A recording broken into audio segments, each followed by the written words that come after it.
dalito lumakme hewakal taboy kang ningbam tuang thakmak na ng luy ning dalito lumakme hewakal taboy kang ningbam tuang thakmak na ng luy ay tagal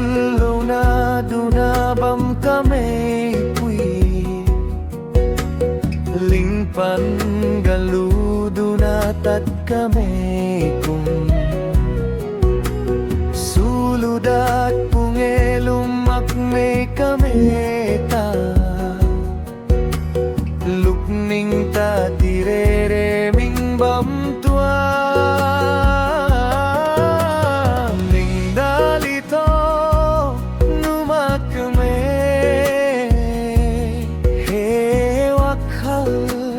taboy kang ning bam tuang thakmak na ng luy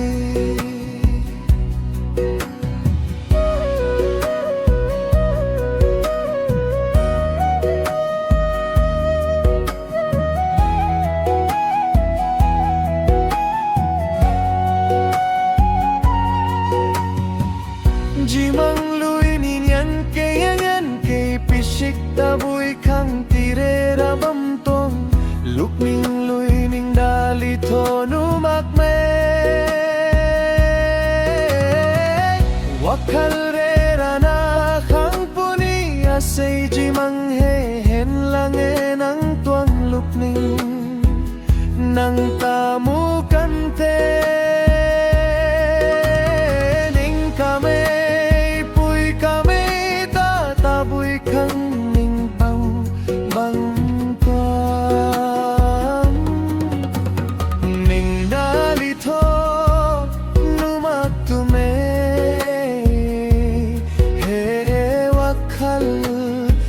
taboy kang ningbang tuang thakmak na ng luy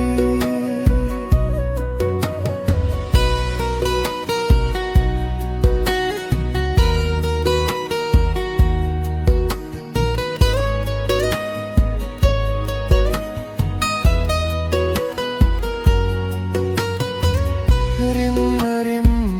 me jimang bukan ken jauh ngamak meja di the